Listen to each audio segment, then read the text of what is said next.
Wal khomisu bermula kelompok yang kelima, ar-riqabu adalah para budak. Wahum bermula ar-riqabu al-mukatabun adalah para budak mukatab. Li'anna ghairahum karena sesungguhnya selain al-mukatabuna minal ariqoi berupa para budak, itulah yamlikuna tidak dapat memiliki siapa ghairuhum zalika terhadap harta zakat. Idza kanu ketika ada siapa al-mukatabuna itu li ghairil muzakki milik selain orang yang membayar zakat. Walau linahwi kafirin meskipun milik seumpama orang kafir, wa hasyimiyin dan orang yang keturunan Bani Hashim, wa mutallibiyin dan milik majikan yang keturunan Bani Muthalib. Artinya dalam fikih itu kan budak ada banyak macamnya ya. Dan yang berhak menerima zakat hanya budak mukatab. Kenapa? Karena budak-budak yang selain mukatab tidak bisa memiliki harta sama sekali. Ya, tidak bisa memiliki harta zakat itu. Syaratnya mukatab berhak menerima zakat ketika si budak mukatab ini bukan pemilik dari orang yang menunaikan zakat. Gitu syaratnya. Fayu'tuna maka diberikan siapa al-mukatabuna ma terhadap sesuatu yu'inuhum yang menolongi apa ma terhadap al-mukatabuna alal itki atas kemerdekaannya. In lam yakun jika tidak ada itu ma'ahum beserta al-mukatabuna apa ma sesuatu yafi yang mampu melunasi apa ma binujumihim terhadap cicilan bayaran al-mukatabuna walau bi ghairi izni sayyidihim meskipun dengan tanpa izin majikan al-mukatabuna. Dan kadar yang diberikan kepada kelompok yang kelima ini yakni budak mukatab adalah sesuai dengan ukuran atau nominal yang bisa membuat si budak ini menjadi merdeka. Begitu. Jika memang si budak mukatab tidak memiliki aset harta untuk melunasi cicilan agar dia merdeka gitu. Akhirnya agar dia merdeka dibantulah dari harta zakat, diambilkan dari harta zakat begitu. Nah, wa yushtarotu dan disyaratkan apa kaunul kitabati adanya akad kitabah itu sohihatan yang sah bi antas taufia dengan gambaran memenuhi apa al-kitabah syurutoha terhadap syarat-syarat kitabah wa arkanaha dan rukun-rukun kitabah. Farkanuha maka bermula rukun-rukun kitabah itu arbaatun ada 4. Ahaduha bermula yang pertama dari arbaatun rokikun adalah budak. Ini rukun yang pertama budak ya. Rukun dari akad kitabah ada 4. Yang pertama adalah budak. Wasyurito dan disyaratkan fihi dalam rokikun apa ikhtiarun. Ikhtiar artinya tanpa ada paksaan. Wa ada musoban dan bukan anak kecil. Wa jununin dan ketiadaan sifat gila. Wa an la yata'allaqo dan tidak bergantung bihi pada rokikun apa hakun hak lazimun yang tetap kal marhuni seperti si budak menjadi barang yang digadaikan. Nah itu syarat-syarat rukun yang pertama kan budak. Nah budaknya itu harus memenuhi syarat-syarat tersebut. Yang pertama ikhtiar artinya ya tanpa paksaan dia melakukan akad kitabah. Kemudian si budaknya juga bukan anak kecil dan dia juga tidak gila dan memang si budaknya itu tidak terikat dengan hak yang sifatnya lazim, seperti budaknya sedang digadaikan gitu. Kalau sedang digadaikan berarti ada ikatan kan, ada ikatan berupa hak yang tetap. Nah, kalau semacam itu ya tidak boleh budak melakukan akad kitabah. Wazaniha bermula yang kedua dari arbaatun sigotun adalah sigot. Rukun yang kedua sigot. Wasyurito dan disyaratkan fiha dalam sigot apa lafzun lafaz yushiru yang memberi info apa lafzun bil kitabati terhadap akad kitabah. Ijaban dari segi ijab kakak tabtuka seperti ucapan majikan katabtuka, maknanya aku katabtuka melakukan akad kitabah siapa aku terhadapmu. Au anta mukatabun ala dinaroini ta'ti bihima fi syahroini fa in addaitahuma ilayya fa anta hurun. Atau ucapan Sayyid begini, anta mukatabun sampai akhir, itu maknanya anta bermula engkau, mukatabun adalah budak mukatab, ala dinaroini atas pembayaran 2 dinar, takti yang membayar siapa kamu, bihima terhadap dinaroini, fi syahroini dalam 2 bulan. Fa in addaitahuma maka jika membayar siapa kamu terhadap dinaroini ilayya kepadaku, fa anta maka bermula kamu hurrun adalah orang yang merdeka. Ini bentuk ijab ya, bentuk ijab yang diucapkan oleh si majikan.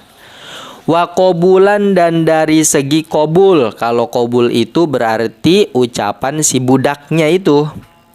Kakobil tu dzalika seperti ucapan kobil tu dzalika, mananya kobil tu menerima siapa aku dzalika terhadap kesepakatan tersebut atau terhadap akad tersebut. Itu sigot ya, meliputi ijab dari si majikan dan qabul dari si budak.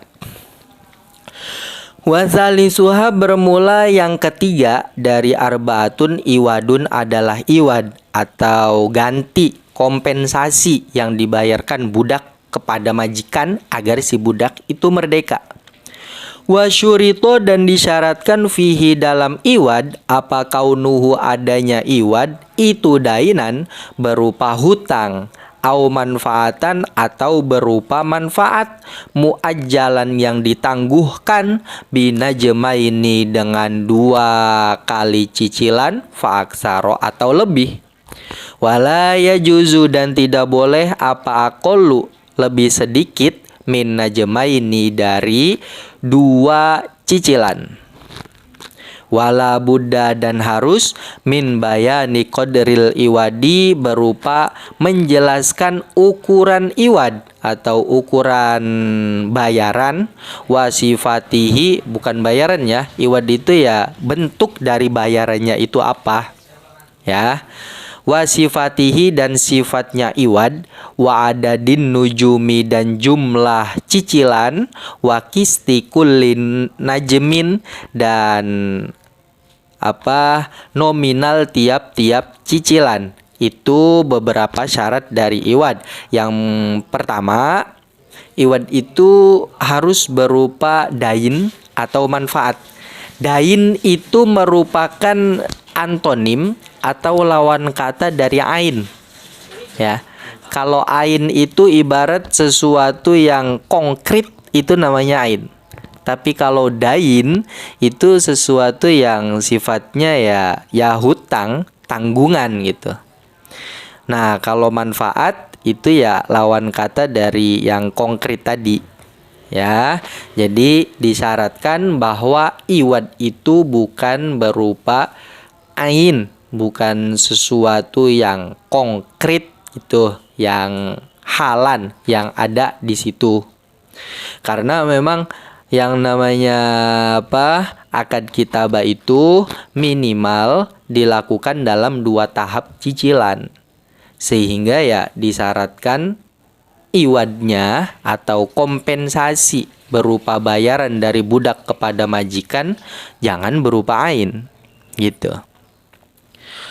Kemudian warobi'uha bermula yang keempat dari arbaatun sayyidun adalah majikan. Ini rukun yang keempat adalah majikan.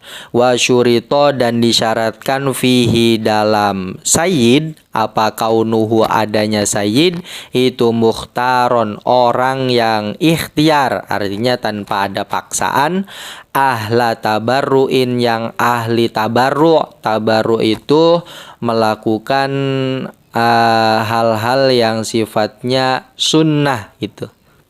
Artinya melakukan hal-hal yang tanpa ada timbal balik dari manusia. Ya, jadi murni mencari ridhonya Allah ya sunnah itu. Seperti sedekah dan seterusnya. Wawalain dan ahli waris wala. Fala tasihu maka tidak sah apa kitabah min mukrohin dari majikan yang dipaksa, wa mukatabin dan dari mukatab, wa in adzina meskipun memberi izin lahu kepada mukatab siapa sayyiduhu majikannya mukatab. Artinya semisal si A dari satu sisi dia adalah budak karena dia punya majikan.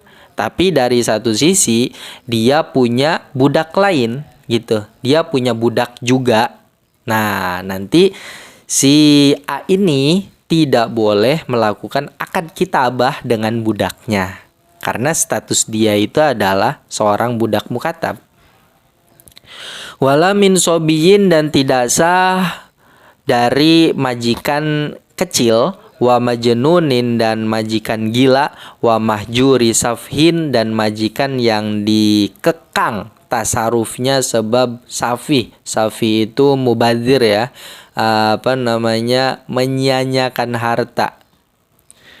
Wa membelanjakan harta tapi secara berlebihan dan tidak proporsional, itu safhin. Wa auliyaihim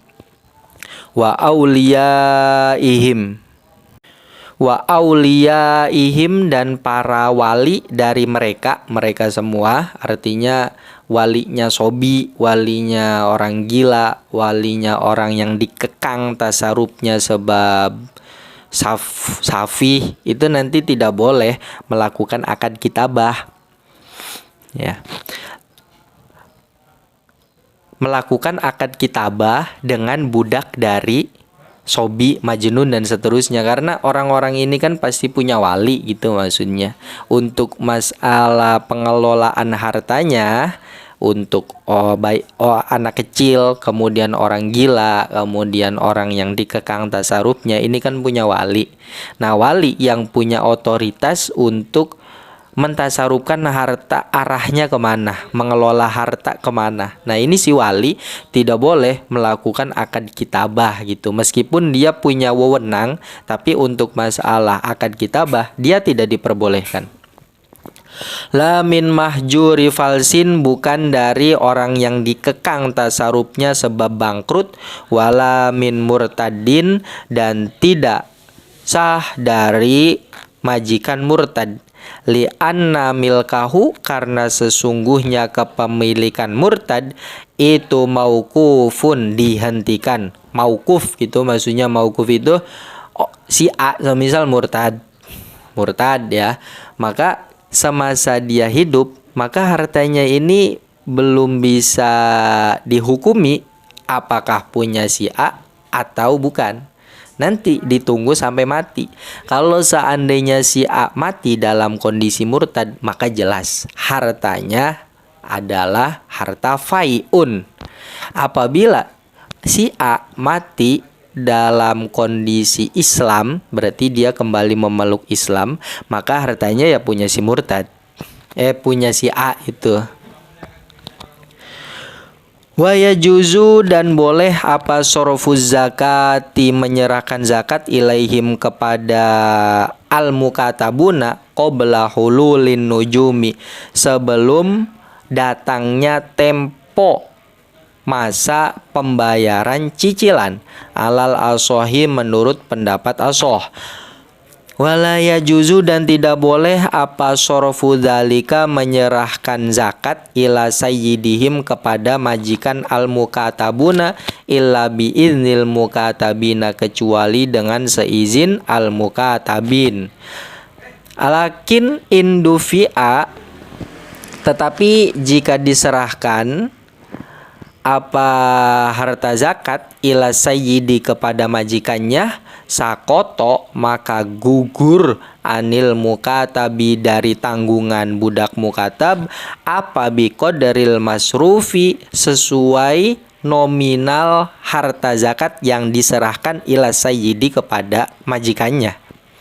Li'annaman karena sesungguhnya seseorang ada yang membayar siapa man daina ghairihi terhadap hutang selain man bi ghairi iznihi dengan selain izinnya ghairihi bi ghairi iznihi dengan tanpa izinnya ghairihi bariat maka terbebas apa zimmatuhu tanggungan ghairihi. Artinya ada sebuah konsep bahwa si A semisal punya hutang ya, si A punya hutang kepada Z semisal. Kemudian B ini membayarkan hutang A kepada Z gitu. Meskipun tanpa izin dari si A, maka ketika si B sudah membayarkan hutang A, meskipun tanpa izin dari A ya, maka tanggungan si A ini sudah gugur gitu. Sama dalam masalah ini pun begitu. Ketika panitia zakat menyerahkan harta zakat kepada majikan si budak mukatab, itu kan secara tidak langsung membayar cicilan dari budak mukatab. Ya, maka ini harta zakat yang diserahkan kepada si majikannya mukatab ini dihitung sebagai pembayaran cicilan dari si mukatab. Begitu.